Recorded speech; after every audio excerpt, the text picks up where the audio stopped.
Is Ben Kingsley, and today we are doing a Facebook Live to talk all things New South Wales stamp duty, Ben. But before we start, just wanted to let you know you're a bit shiny over there. Is there anything you can do about that? It's shiny. Yeah. Oh, you mean the scone, the moon? Yeah. Oh, wait a minute. Is there What do anything you want me to do? Oh, well, here we go. Oh, how's that? Let me just bring that down. Is that better? That is much better. Now that they've relaxed the regulations in Victoria on masks on the inside when you're on your own, you don't need it. So, yeah, that was a good use. I know inside at the office you still need it. Yep, absolutely. Hey, very good. Hey, looking forward to this chat today, mate. Yeah. Really looking forward to it.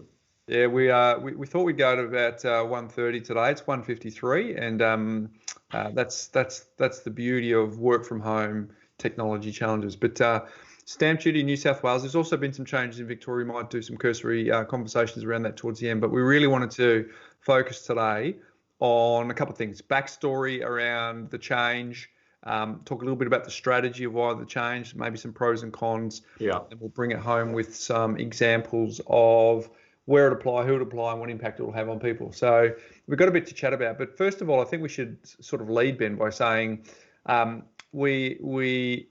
there's still more to come, right? So today's conversation is really sort of just opening up for discussion, really setting upon some frameworks.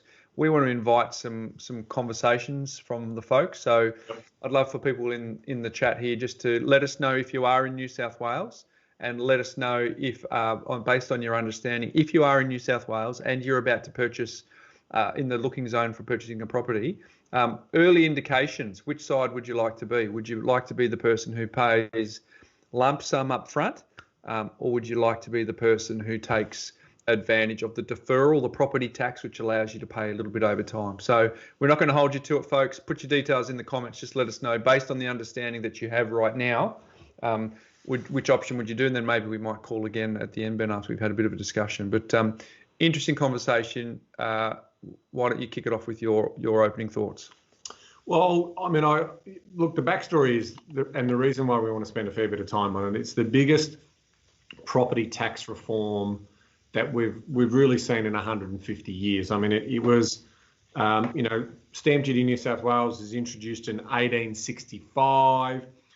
Back then, it was 0.5 of 1% on the value of the home, and it's now pushing upwards of 4%, right? So from that point of view, and real wages versus real values, obviously the times multiple of real wages has also been pushing out. So it really hasn't kept pace with what it was there to serve. And so I've got to commend the New South Wales government to have a go at this. And there's a lot of positives. There's some question marks, but more broadly, they're taking advantage of lower interest rates to see whether they can pull off a significant reform, which in reality will see greater mobility, and they're claiming around $11 billion in improved economic output over the next 4 years. So the scene setter for me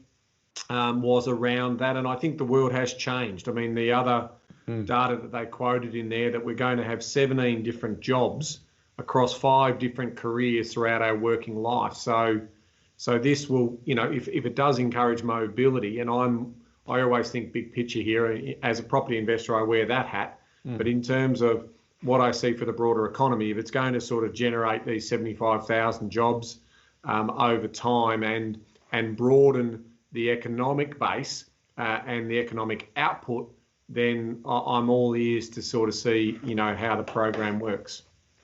So Ben, good one there. We've got Pammy J Greening is saying, is stamp duty being replaced, and when do you forecast it? We'll touch on that. We've got Joel Morris saying would prefer to be deferred, with a question, how is it different to land tax in ACT? So we might touch on those things in a bit. But again, for those folks listening, if you could just let us know at this point in time, with your understanding, are you pro paying for stamp duty up front, or are you pro deferring it through the property tax? So yeah, you've set that up, Ben. So, in terms of owning a home in this country is quintessentially the great Australian dream. So over time, that's become, particularly in New South Wales, with such a high median, leading the country in terms of prices for real estate across the group, and with a huge population centre as well as growth. There's been an increasing number of people in New South Wales who felt locked out of that dream. So the vision of the change was largely try and get more people to own their own home, to have people being able to better choose the stage of life that they're at, whether they're someone who is buying their house for the long term, it's their dream home, they see themselves there for 30 years, versus someone who might be transient, who's going to transact and have to move to make up for their life, or even someone who needs to downsize. We'll talk about that. But I guess at the end of the day, the proposal is encouraging, and they use the term right sizing. So getting to the point which is right for you. You talked about 1865. Back then, houses were relatively lower price compared to income, and also moving around was pretty rare back then. So it's really trying to move with the time. So let's go into the bigger picture at 30,000 feet, Ben. So that's the backstory. We've set the scene. It's largely an annual tax on the land value. So let's have a little look under the bonnet on that compared to the current upfront payment that you would make. It's largely an unimproved capital value, similar to land tax, where you would be paid at a rate for owner-occupiers, which would be different to investors, which would be an ongoing payment, which means that it might lower the barrier of entry for some people in New South Wales to get in.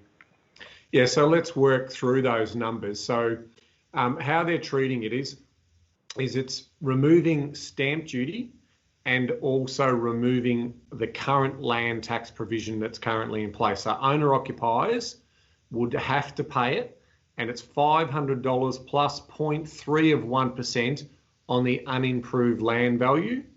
Investors of residential property would have to pay $1,500 plus 1% of the unimproved land value. Primary producers, i.e. farmers for farmland, they would have no upfront and only the 0.3 on the unimproved land value. And commercial property owners would have no upfront but 2.6% of the unimproved land value as an annual property tax. So that is what we are talking about here, and that will remove your lump sum stamp duty and also remove the land tax that is currently already being paid by property investors, whether it be residential or commercial. So let's state some facts. Thanks for giving us the details there. So under the proposal at this stage, you will be given a choice. If you're about to enter into a transaction, you can actually put your hand up and say, look, based on all the evidence for my circumstances, I would like to pay stamp duty up front, or alternatively, you can say, no, I am going to opt to do the property tax system. But there's an important caveat with that. And it's a lock-in caveat, which says the person who goes from the existing system to the proposed system, they are the deciding vote on that property forever and a day, because once it ticks over, once it flicks over, there ain't no going back, is there, Ben? That's right. So it does have the ability over time to potentially have two property markets, meaning that once that property is switched over to the property tax as opposed to stamp duty, and then if you're an investor paying a land tax annually, it's one and done there. So that means that, number one, George Street in Sydney, if it was a residential property or a commercial property, once that person decides that they're going to pay the property tax, then you have no choice. So ultimately, that property will then be advertised for resale into the future as an ongoing property tax, as opposed to the option to be, I'm going to pay stamp duty, or if you're an investor, a land tax portion as well. So there'll be Class A properties in New South Wales and Class B properties, or Class X and Class Y, or whatever you want to call them. But there will specifically be two classes,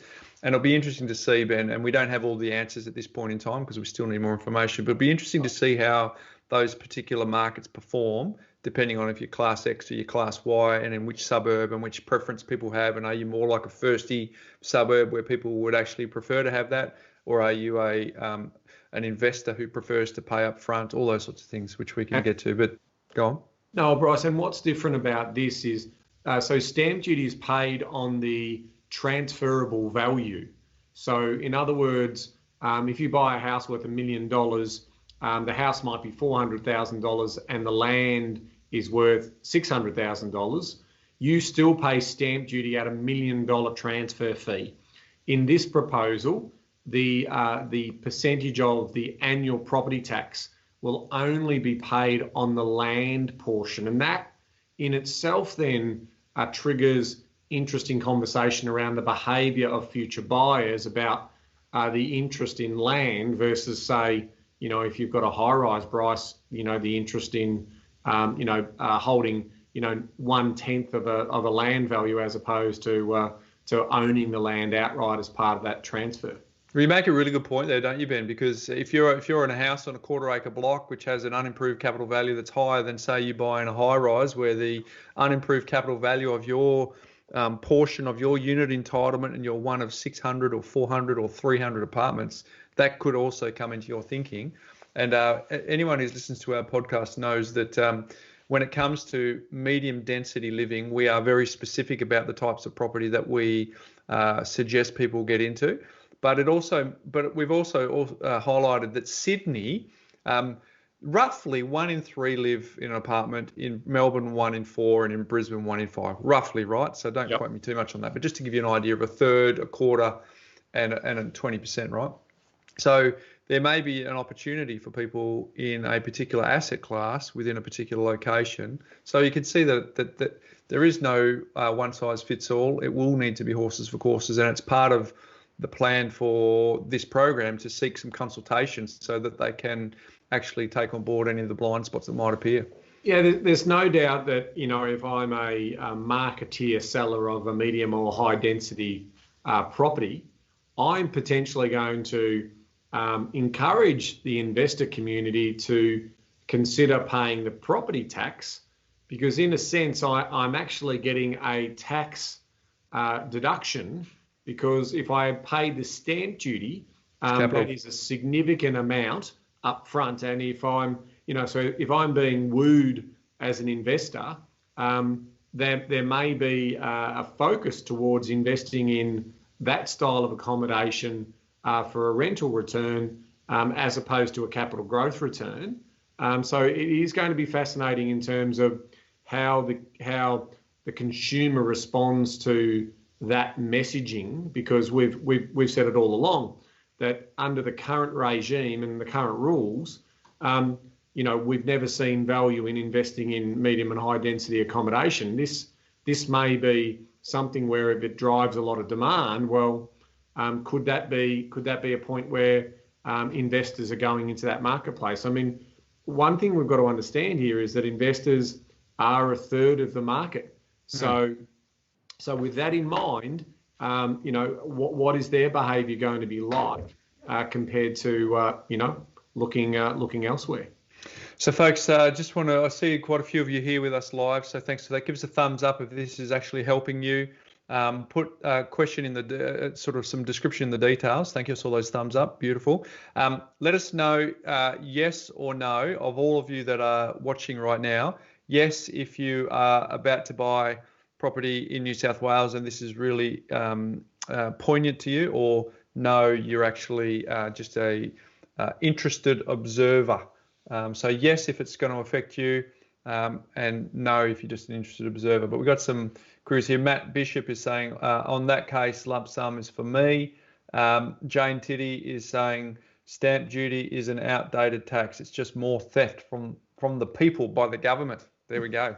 It's an inefficient tax. They do like to spend our money, that's for sure. Yeah, so we've got Catherine Spark saying yes. So front of mind, Joel saying no. Crystal is saying about to buy, so that's important. Hopefully I don't get your name wrong. Antares is saying no. Sarah, yes. Matt, no. Renee, g'day Renee. We had a little chat with Renee the other day. Thank you for coming on. She's a no. She's in Tasmania. Elijah, no. A few no's, and then we've got Stephen Briggs for 500k block of land. How long in years is it before you hit a break-even point between stamp duty and land tax? That's a good question, Ben. And you and I were going through some of those numbers yesterday, and there's still a bit more detail to know. But there is what we did see, subject to change, but what we did see from the analysis that we were looking at yesterday was the sweet spot for break-even was that 12 to 13 year mark, wasn't it? Yeah, I think, and we were looking at some values in the higher ranges as well. What you might find is it's pretty clear that it's at least a minimum of 10 before you hit a break-even point. And, I wanted to focus in on a couple of the numbers, Bryce, that were quoted in the discussion paper because I think it's important. So this is the second biggest tax that is collected by the state government. It's around 36% of the revenue. They're trying to argue that this is going to be revenue neutral. But some of the other interesting things that were in here that are probably talking points are around, it'll take an average of the average household income in New South Wales, an extra 2.5 years to save for the stamp duty. So in other words, if you get your deposit for your home, but you're obviously going to pay a lump sum stamp duty. So they're claiming it's an extra 2.5 years of saving to cover that lump sum stamp duty. So that's going to trigger interest for those people where a deposit's important to them. The other one that I found quite interesting was the land tax. So in 2020, there was $4.7 billion of land tax paid across property investors in residential and commercial properties. And that was across 180,000 taxpayers. Now, that's quite interesting when you think about that's a big number of money. That's the average of $26,000 per taxpayer. So this is going to spread that burden. And that comes back to that economic activity that the state government is talking about. At the end of the day, there's a lot of people forking out a truckload of money in land tax, and that potentially is holding back investment, which is holding back jobs. Yeah. The other thing that I thought was interesting was there's 260,000 of the 3 million dwellings that are currently getting land tax paid on them. So that's 8.5% of the overall market that is getting land tax. So this would, the goal of this strategy over a long period of time, isn't it, is to get more people onto this property tax model to be able to get that revenue more consistent for the government. Good feedback there. We got one here from Joey DeGarda, who was on our summer series last year, Ben. So yes, I'd prefer a lump sum. Joey is an experienced investor, has multiple properties. So it's interesting to see behind the mindset of someone who has a number of properties. Could be thousands of dollars worth of difference over the decades I intend on owning. So that's a good point that he raises, because if you're transacting, if your lifestyle means that you need to move regularly, the property tax would be more beneficial at face value versus someone who's planning on holding these assets, particularly through generations. There might be an opportunity to pay it up front and save. Now, I guess one of the stated aims of the reform is to stimulate economic activity. So when you think about that, that's to get more people to transact. And I think if you reduce the stamp duty, that might see an increase in prices because people have got a little bit more money to spend. So therefore, that flows back into the market. But what it does is it goes from the real estate agent to the conveyancer to then the retail shops that need to fill it. And even, you said yesterday, I'm pinching your line here, but even down to the point where you're going to Bunnings to cut more keys. So the multiplier effect of transacting more will actually stimulate more jobs, be good for the economy. And then we'll talk a little bit about some of the benefits to particular groups of people shortly. But it's around trying to get that activity into the market. Yeah, and I think a lot of people when it was first touted last month was talking about how quick, where the shocks are going to be, or are people going to hold off or not. I mean, there's 200,000 transactions annually in New South Wales. So that's 3 million property. 200,000 transactions. It is going to take decades upon decades of this potential property tax to flow through. Now we didn't come down in the last shower, Bryce. We we can confidently predict. I mean, I can put my hand on my heart and tell everyone who's listening today, 100% guarantee that at some point this policy will be tweaked. If it gets up and people aren't moving quick enough over to the property tax, I suspect you'll see into whether it be the next decade, earlier. And it's a bit like superannuation. Remember the time when they said it'll be forever tax-free? Yeah. Until we worked out that we needed a little bit more money to from our taxpayers. So now you've got to pay tax on the way in. It's tax-free at the moment on the way out super, but remember I've said to everyone at some point in time into the future, there will we start paying a small amount of tax. Well, you raise a really good point, Ben, because this proposal is really certainty versus uncertainty, isn't it? Because you have certainty of knowing how much you pay now, done and dusted, locked in, grandfathered, don't need to consider it, versus the uncertainty of, and it's enticing, isn't it? Particularly if you're in a demographic first home buyer who is really struggling to get on the ladder in New South Wales. Yeah. You don't have the luxury of saying, should I or shouldn't I? Because you're just trying to do whatever you can to get on the ladder, right? But there is the reality that certainty now versus uncertainty into the future, because they talk about it being cost or revenue neutral. But if they're used to getting big lump sums up front, you just pointed it out. If they get used to getting revenue up front, that will take a little dip, and then to recover that dip, you'd think that there'd be some recovery in the back end as the value of the land increases. Obviously, it becomes more that you pay. So over time, the bigger the market goes, the more revenue they'll collect. So again, I think it's good for economic activity. I think it's good for a bunch of things. But that certainty versus uncertainty is something that you'd really need to think through. Yeah, look, there's no doubt that there will be some basic calculators that will be built, and they won't be that basic because there is a bit of a moving feast here. But I would suspect that the State Revenue Office would encourage you to put calculations in terms of should I pay the property tax or should I pay stamp duty and potentially land tax? Because what we've also got to remember for the investor is that the land tax actually kicks in. The threshold is $734,000 this year. It changes annually. And then from that threshold, it's 1.6%. So you start then paying that land tax. And that's why there's only, even though we've talked about having 30% or 33% of all property being investment properties, the reason why that land tax is so low is because only 8.5% of those people qualify because the value of their unimproved land is under that 734,000. And just for those who love their numbers, the premium goes to 2% when you've got land holdings to the aggregate land holding of 4.480 million. So that's probably for our Atlassian boys and all those people who are collecting some really nice trophy properties around the New South Wales marketplace at the moment. They would be paying the 2% land tax that are currently in play, and it does come to the point. I mean, we did some modelling yesterday where we saw upwards of $150,000 to $200,000 for stamp duty fees for purchases greater than $3.5 to $4 million. So the state government is also saying for those people, hang about. I think we'll take that up front, thanks very much. I don't think we'll give you the ability to annualise that, because the conversations that I've had so far is the conversation coming back to the modelling that I was saying before, is what if I put that money in an offset account? How well would that offset? And from an investor's point of view, when my threshold kicks in and when it doesn't kick in, because remember, if I'm paying a property tax, I no longer have to pay the land tax. So, and then what do I do with that capital? What does that ultimately mean for the purchase price? Because my view says that we act irrationally when we're emotional purchasers.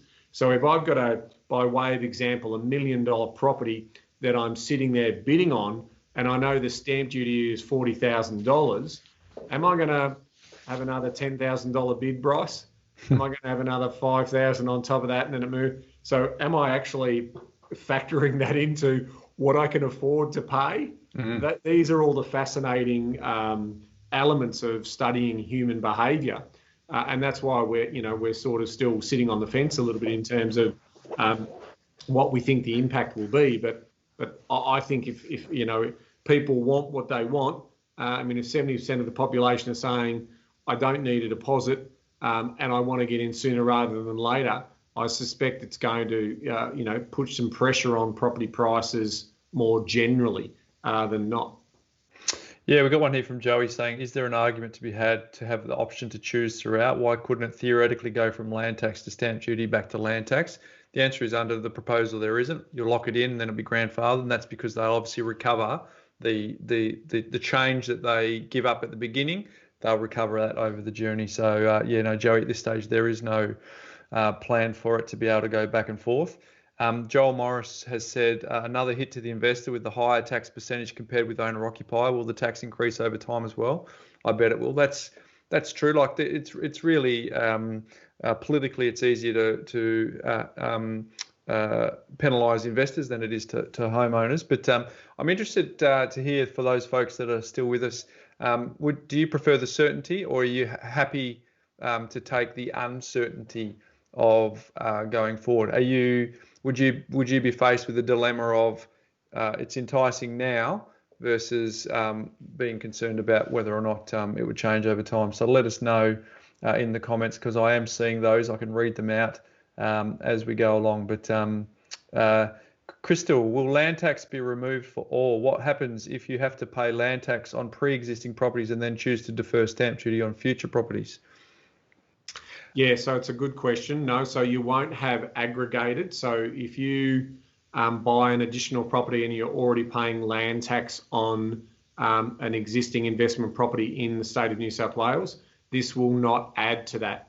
So if you choose to pay the property tax, it won't. If you choose to stay with the current model where you pay up front, then absolutely the land tax will be aggregated, and you'll be paying land tax on the overall aggregation. So again, this is another one of those little nuances where doing the model that sort of says, well, okay, I've hit a land tax threshold. I'll put my hand up. I'm in the land tax threshold in New South Wales for the properties. So what would I do?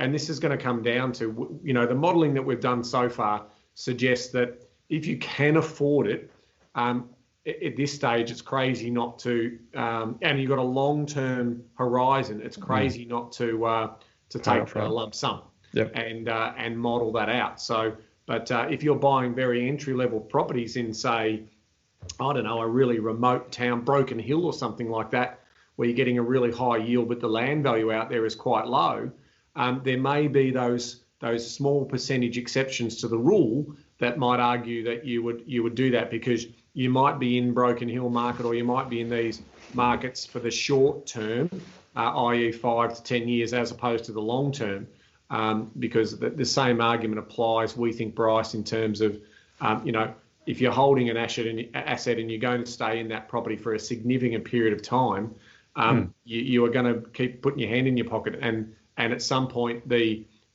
break-even point will not be in your favour. No, that's right. So again, it's the people who are resourced who have that option versus the people who aren't resourced and really don't have that option is part of it here. Hey, there's a bit of feedback here too. We've got Stephen Briggs has got an interesting way to look at it, Ben. Land tax just sounds like afterpay that never ends. I suspect the government wants a strong transfer to land tax to earn ongoing revenue every year. To be honest, Stephen, that is part of their discussion. They've talked about how the revenues are lumpy. So this is a way for them to be more able to better predict their revenues that are coming into plan, because if the market's up, they're getting more. If the market's down, they're getting less. They really want to level that out. So good pick up there. Crystal Mears here, Ben. We have 4 properties. I prefer the certainty of stamp duty, which is interesting. Joey again, is certainty any day of the week for me. Glad what I own now will be grandfathered and now concerned for when I purchase my future owner occupier. So interesting feedback. If anyone wants to listen to Joey, go back to our summer series. It was a terrific conversation. He had some really, really good insights. A young guy who's doing great stuff. So go and check that out. Speaking of summer series, Renee has spoken to us. Buying to hold long term, I'd rather certainty of lump sum. Folks, if you're tuning into summer series, Renee is on in 2 weeks' time. Terrific story. You need to listen to that one. Joe Robert, do you think there'd be good buying opportunity before June 21 pre-introduction as investors, homeowners wait for stamp duty exemption? I think there'll be a peak of activity, which rob Peter to pay Paul. You pay more to get less, which is interesting. Just on that point, right? So again, I think the government have done a very, very good job in considering all of the manipulation of the market that they think that this could attract, certainly in that transition period. So what they're proposing in their discussion paper is that depending on the date that they did introduce it. So let's say because they're calling for final submissions by the end of March. Now, they might have a time frame that they want to go at 1 July. And so people are all then thinking, well, what should I do? Well, don't forget, you've still got the opportunity to take the old path, right? That's not going to be taken away from you, and it's grandfathered. But those people who potentially are like, well, I definitely want to get in, but I'm not sure, I think they'll give you a window of 3 months or so where you can actually change your mind. So that moratorium period where you can adjust what your decision is once you have a look at your overall financial affairs, you might be able to, and that's what they're flagging. I think that that's sensible, because what we don't want is panic buying, and what we don't want is panic selling. What we want is an open market. I'm a big believer in the market can do most of the heavy lifting when it comes to the economic output and basically what sets price and so forth. But I think that in a transition for such a radical change to taxes in New South Wales, that's a pretty considered view in terms of what they're trying to propose with that moratorium. Thank you, Ben. Lewis has said, when will this be coming into effect, or is it just an idea at this stage? Yeah, it's part of a proposal at this point, seeking feedback, looking for blind spots, but they look to implement it next year. We got one here from Benjamin Picton. I did the present value of a perpetuity calcs myself the other day. I assumed 3% annual growth in the unimproved land value and the maximum stamp duty rate. You are significantly worse off if you choose land tax. If you're a long-term investor, I'd say would be the answer to that, Benjamin. We've got to get the terminology property tax. Right. Yeah. It's because we're hearing some of the people on Facebook saying that it's a land tax. Just call it a property tax, guys, because it will be confusing. One's out, one's in. Yeah, exactly. So that'd be interesting, Benjamin, if you looked at that over a significant period of time. It is. Crystal Mears, will this impact first homeowners as well? Yes. In fact, I think first homeowners are one of the significant beneficiaries of this change because they don't have enough. There's not enough skin in the game, right? But they don't have enough opportunity to make a choice. Typically for firsties, it's their only way of getting in, which is important. So let's go to the framework, Ben, which has been released. The framework has a number of points. One is property tax will be an annual tax on land value. 2, buyers will be given a choice of which tax to pay initially, not going forward once it's locked in. If you're not buying a property, there is no change. They talk about balance rate. So res is less than investors, which is less than commercial, which you think commercial business multiplier effect. But if a business hasn't got a large stamp duty up front, they may want to defer that, have it tax deductible, and give them an opportunity to upgrade their premises. Price thresholds will help maintain fiscal responsibility. There will be protections in place. They've talked about being proactive in making sure that the investor doesn't pass it on to the tenant.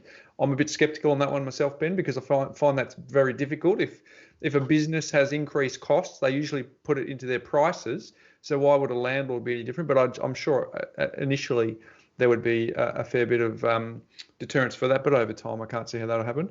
Revenue neutrality, which is the fact that they'll give a bit away to get some at the back end of the contract, if you like. So I think it'll be good for the early adopters, not so good for the people later on. And then their framework is largely around letting people, first home buyers, realise the great Australian dream of getting into property ownership. So Ben, is there any of those particular ones that you'd like to sort of lean in on? Well, I think that there's a couple there. The threshold one's an interesting one in the sense that, they don't want people gaming the system, and that sort of makes sense to me. So at the really low end versus at the really high end, there'll be those transition thresholds. And again, they're talking, I think the muted figure is around $3 million at the higher end. But the protection ones is the interesting one for me. So, in just reading from the discussion paper, legislation will provide protections for tenants and people facing financial hardships.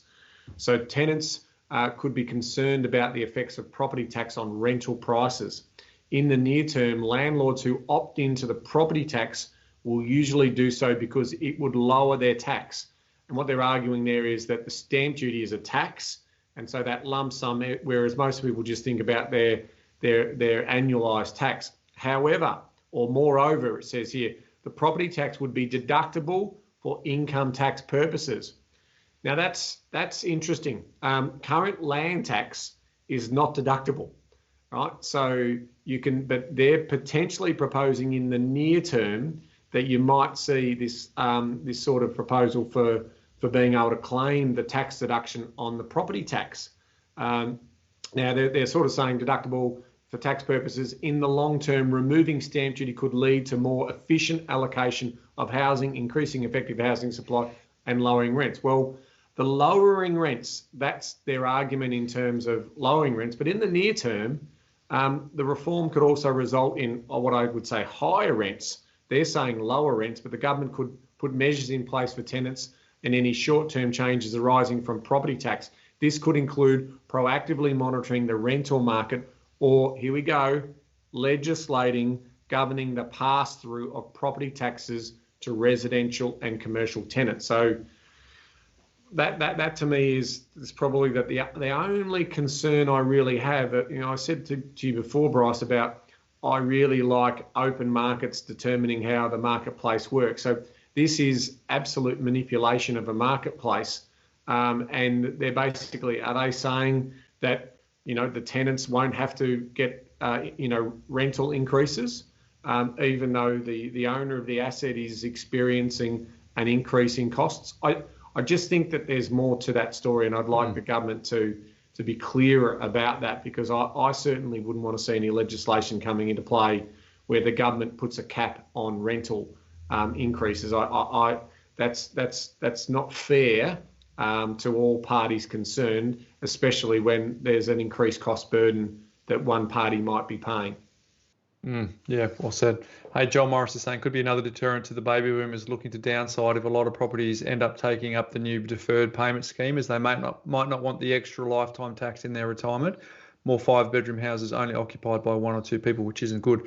Interestingly, Joel, that was one of the reasons, one of the objectives behind this proposal is because they use the term, there's being bandied around, right sizing, so allowing people to downsize if they need to, but they might only be in retirement in the house for 5 or 10 years before they need to. So it might be in favour of the deferred tax, the property tax, versus someone who's expecting to be around for quite some time. It might not be the case.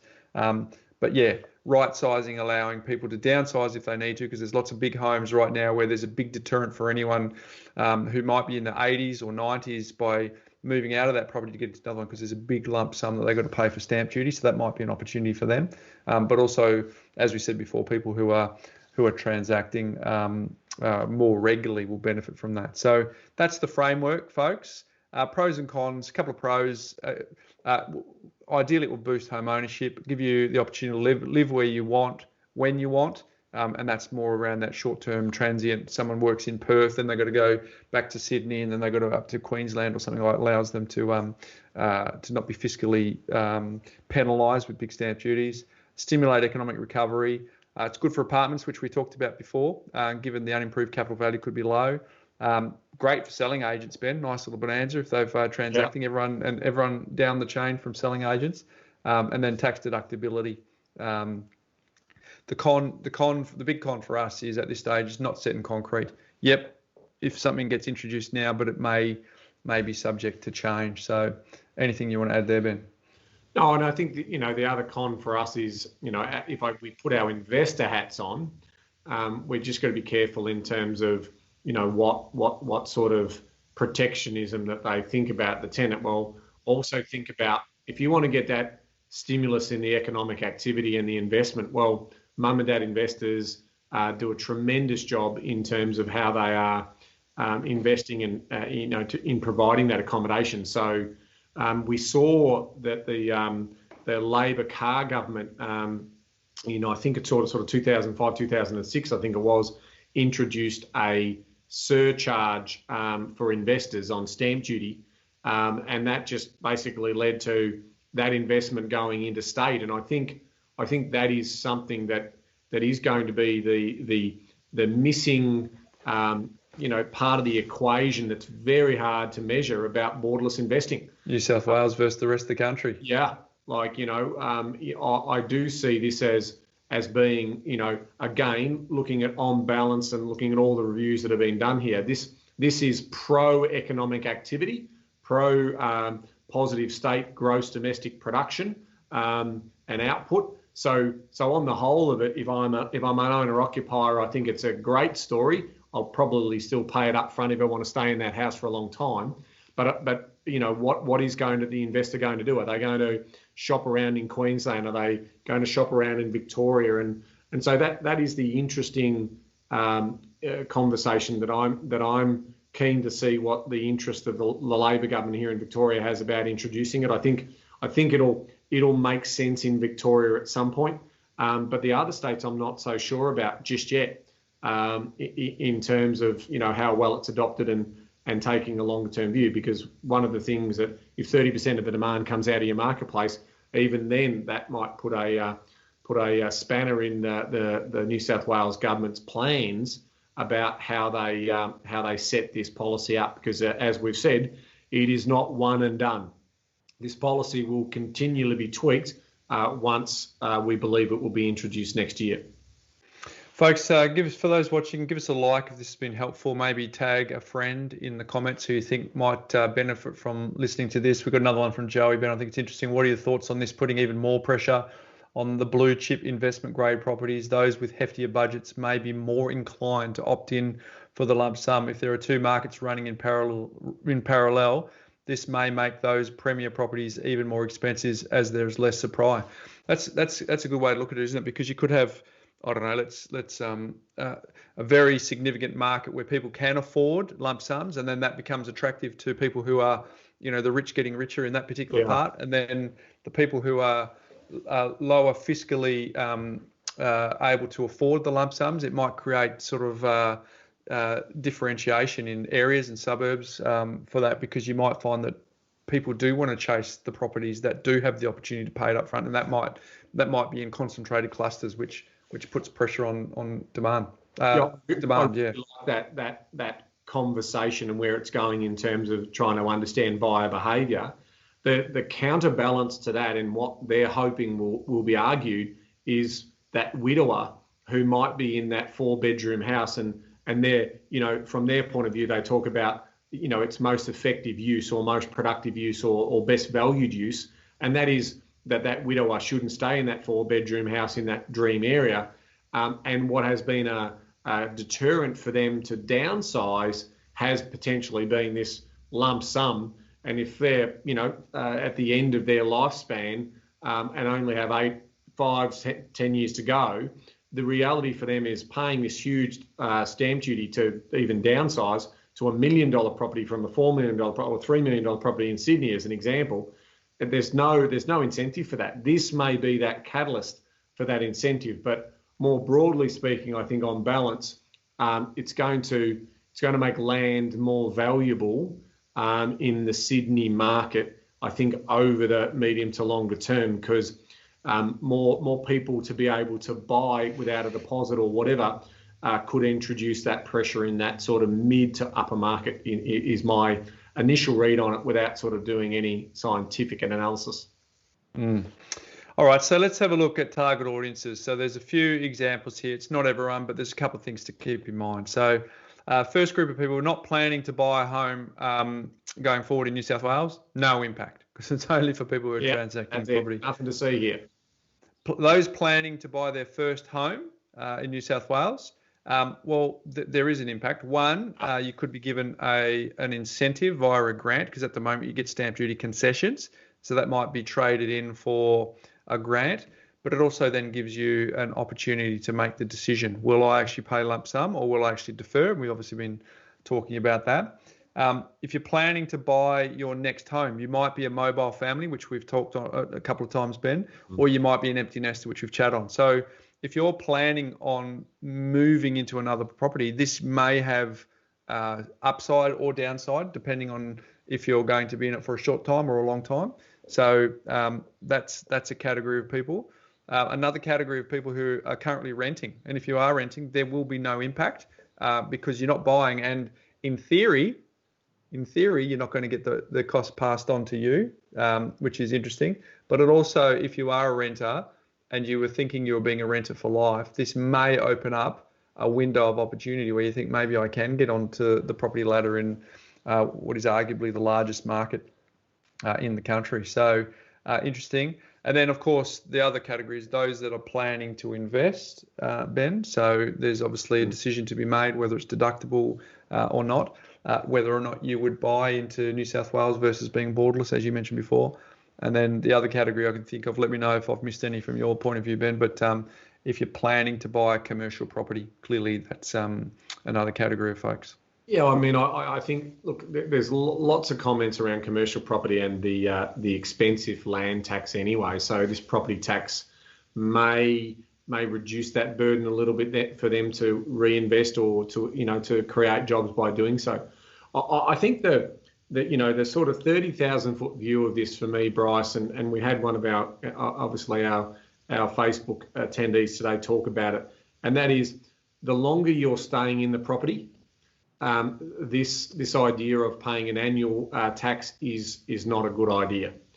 The shorter you stay in the property, if you're getting on the property ladder and you see yourself stepping up onto the next part of that, the next rung on that property, if you're not thinking of retaining that property and leveraging from it, if you're actually thinking I've got to sell that to move to my next one and play those moves on the chessboard and sacrifice that pawn to move to, I don't know, getting a knight or something like that. That's the sort of message for them. It can make sense if you're going to transact a bit, but over the longer term, it's from an owner-occupied point of view, it's a bit of a no-brainer. The longer you're staying in a property, this paying the stamp duty up front might be the winner, because last thing you want to do is say, I'm going to stay at 15, 20 years, so I'm going to pay the stamp duty, and then all of a sudden you decide 7 years later, honey, we're going to move. I don't want to do that calculation, because you're off again and you're going to be paying the same thing. So I think households it's going to put a little bit more challenges around how firm you are about your medium to longer term plans. But from an investor's point of view, we're still on the fence in terms of calibrating that the land tax at the threshold levels and then also the upfront stamp duty, because we're paying both of those, whereas we forego both of those for the annualised tax. So we haven't got an opinion on that yet. We'll probably build that up over, talking with other people and running some of those models, Bryce. And then you get the opportunists, Ben, who at the moment, if you're looking to transact under 12 months and turn things over, at the moment there's a deterrent because of capital gains tax. After you've got to wait 12 months before you get that exemption. Whereas now, if you're saving on stamp duty, it could encourage speculators to get into the market and then take the spot of a first home buyer too, which is interesting. So I'll just quickly go to the questions here before we work towards wrapping this up, Ben. But Joe Roberts said one of the problems with downsizing is the pension excludes PPOR. Downsizing gives the pensioner cash, which puts them over the asset threshold, which is true. The idea is if you're in a 5-bedroom, you might be able to move into a 2-bedroom around about the same value, get some extra cash. But I think it raises a point here that there is no one size fits all. It is horses for courses. And to be honest, making a significant decision around property like this, and if you throw into the mix like what Joe's saying, pensions, and it just goes to show that it's not a vacuum that you're making these decisions in. I'll opt in for stamp duty. I'll opt in for the deferral. It's actually got to be part of a broader picture of what's important for you, the lifestyle design you're creating, what's important for you and your family, and what are your circumstances compared to the person next door who at face value looks exactly the same as you but has a totally different time horizon or risk appetite or comfort level of where we're actually at. So that's a good feedback there, Joe. Joel, thanks for the info. I've got to run. Thanks for hanging around, Joel. And Joey, been a great contributor today, plays into the hands of the house flippers too, which we talked about, which is great. So, folks, again, hopefully this has been of benefit to you. I just want to shout out and say, if anyone who's been hanging around wants to get a copy of the Armchair Guide to Property Investing, I haven't given Stiggy a heads up on that, so she won't be able to, but if she can do it in really quick time, it'll just be above our heads here. If only you could see her, she'd be fancy. But the armchairguide.com.au is where you would go to get that, Ben. And also, sorry? No, I was just going to say, and whilst you're on the Armchair Guide, all of our Facebook Lives that we did when we were reading through the chapters, Bryce, there is also that second podcast, isn't there, for those people who want to go chapter by chapter? Yeah, there is. That is the Armchair Guide. I was saying it's there now, so I put it in panic. So that just there's the link where you can go and check it out. But yes, so we got that podcast. We've gone through each and every one of these chapter by chapter, so you can check that out. But folks, hopefully, just quickly, Joey's saying thanks for awesome content, appreciate it. Sarah's saying thanks for the info. Joe's saying thanks. So pleasure, folks. We are going to use the audio. We'll put it onto our podcast platform as well, so that people can listen to this as well. But this is only this was the entree to this discussion. It was largely around really talking about the framework, creating some ideas, getting people thinking about how this may affect them, but also reminding folks that it's part of a bigger picture that requires advice and requires you to get some help as to what is the best way for you going forward. But there is an opportunity for people to give feedback on this. The government is looking for that feedback. But I guess my feedback is, I always think, Ben, I used to work at the casino over at the Burswood Casino. It's now the Crown. And there was a mantra around when we were walking around that the house never loses. And I think that when governments are devising policies around this, I don't think that the governments would devise a policy where the house would lose. So I think that is a backdrop when making decisions, because I think for some people it'll be an advantage, for others it'll be a disadvantage, and then there'll be everything in between. But I don't think the governments are not looking to lose revenue out of this. They're looking to, they say neutral. I think over time that will increase, and they ultimately have the power of veto that says, oops, didn't work, let's change the rules.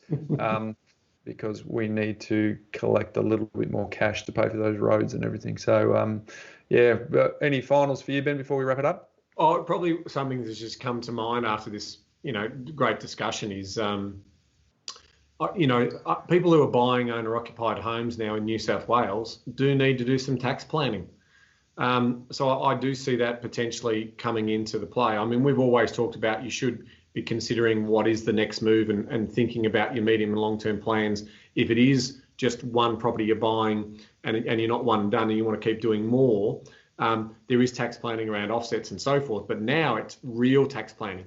It is about really thinking about, so what I do like about it is that people can plan to become what they plan to become and have that pathway and then make an informed decision. Because in New South Wales, you didn't have to worry about tax, right? Because owner-occupiers, no capital gains tax, nothing. Now you do. So I suspect that there might be new opportunities to be talking to someone about this and getting some professional advice into the new year as it starts to roll out. Very well said, folks. So again, if anyone's listening to this, they got value out of it, please tag a friend in the comments who you think would benefit from this discussion. And Ben and I will continue to take this up as part of our role as the hosts of the Property Couch podcast, where we deliver an episode each and every week. Super excited, folks. If you're not aware, we are kicking off our summer series tomorrow. We have got some cracking guests, and it is all about money transformations across this summer series. As we put in the comments here, we had Joey joining us today. He was part of our summer series last year. It went super, super well, so we're excited about that. And if you check that out. So where you check it out, Ben, is very, very simple. You go wherever your favorite podcast is, Spotify, iTunes, all those sorts of things. Google, Amazon, they're all got them now, don't they? They can. There's podcast platforms everywhere. Yeah, it's everywhere. So, folks, so check it out. But if you don't know where to go, you can always go to thepropertycouch.com.au.